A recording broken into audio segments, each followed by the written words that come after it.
Welcome or welcome back for some more Starfield.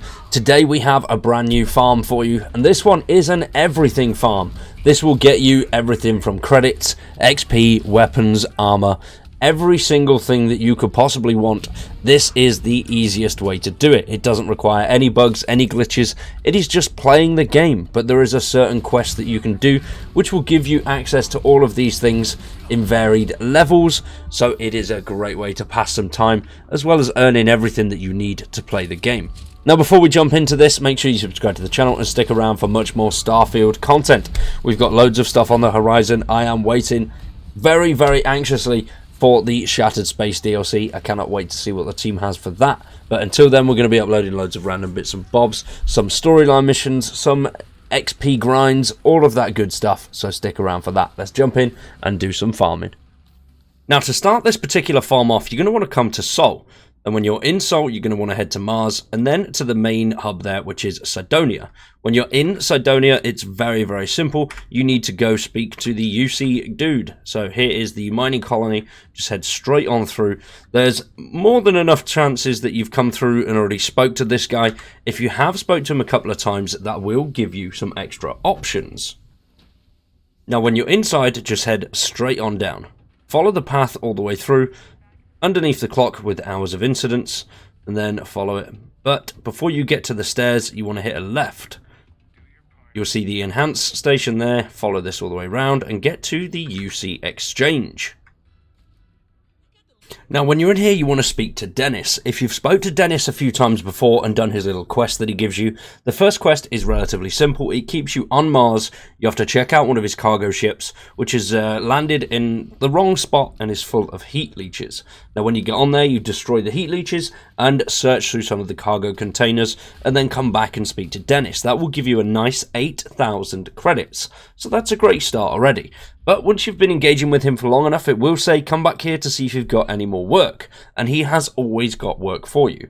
This is a repeatable quest, which will give you a decent chunk of XP and, of course, those sweet valuable credits.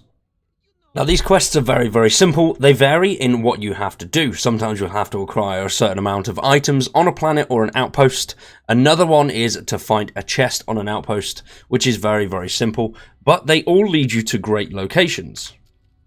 It will always be an abandoned mine, a cryo lab, something along those lines, which will always bring with it the possibility of enemies and therefore XP, as well as loot. They will bring a varying amount of enemy levels. It all depends on your level. So as you can see here, we've got the Varun Zealots. You also have the Crimson Fleet and some other guys as well. It all depends on where you land. The enemies are always randomized as well as the locations. So it's pretty damn good. You don't always end up with the same location, or if you're working with the Crimson Fleet, you don't always end up with the bad guys, because if you are on the Crimson Fleet side, it will always help you out a little bit. But they're very simple. All you need to do is acquire a certain amount of weapons, or a certain amount of gear, or a loot box itself. Now, the beauty of this is it is not always the mission that will get you the loot or the XP.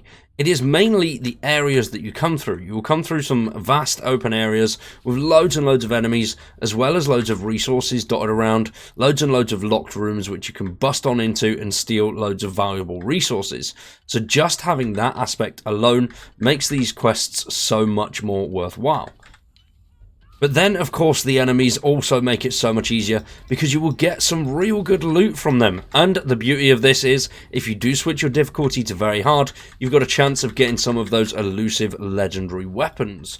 Another great thing about this farm is it allows you to actually have a chance to encounter legendary weapons. So to get the legendary weapons, you'll need to defeat legendary enemies, but to increase your chances, switch your difficulty over to very hard.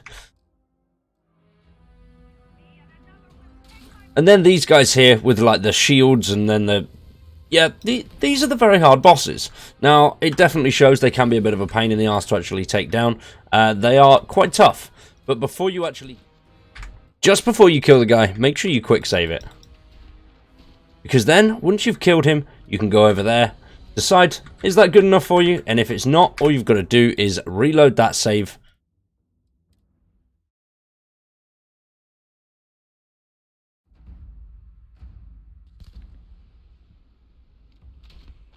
And kill the dude again, and you could get something completely different.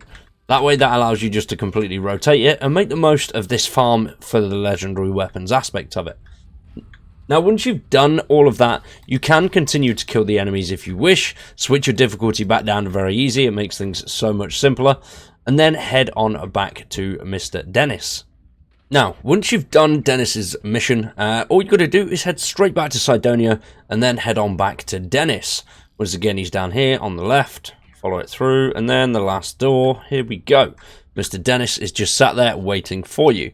You will give him the equipment, which, depending on what mission it is, it will give you a bit of XP, and it will remove some of the items sometimes. So we had to pick up 5 Nova Blasters, and he only took 4 off of us. So we got a free Nova Blaster and some credits, 4,500, and a space helmet also, which is great. So you get a load of kit, a load of XP, and obviously the credits to go with it. So it's a great way to earn XP, loads. So it's just an all-round great way to earn a bit of everything. And obviously the beauty on that, you can come back and see if he's got any more work. He's always up for giving you a job or two. So these jobs, once again, they do send you to pretty much randomized locations. Now, because you can do them again and again, that is great, but it will send you to various locations, and those enemies, as I mentioned at the start, are always going to be a little bit varied, as well as that location. If you are sat doing it for an hour or two, you're obviously going to come across the same locations quite a few times, just with different enemies in there, as well as different loot that you've got to go and get. But the rewards will always be pretty plentiful if you want to spend that extra time wandering around, grabbing all the bits, killing all the enemies. That is where the true XP and credit gain will come in. But you can obviously just go around and farm these locations on your own, can't you? Yes. The one thing that you can't do on your own is get these locations refreshed with fresh loot every single time. You can run this quest as many times as you want, and every time it will give you somewhere new with a fresh set of enemies, fresh set of loot, and obviously a fresh bunch of XP to boot. So it is great for that, especially if you just sat there tinkering around and don't want to do sort of alien genocide or things like that. It works really, really well. For today, we're going to wrap that one up there. I've been Cowboy, you've been awesome, thanks for watching, and we'll see you in the next one.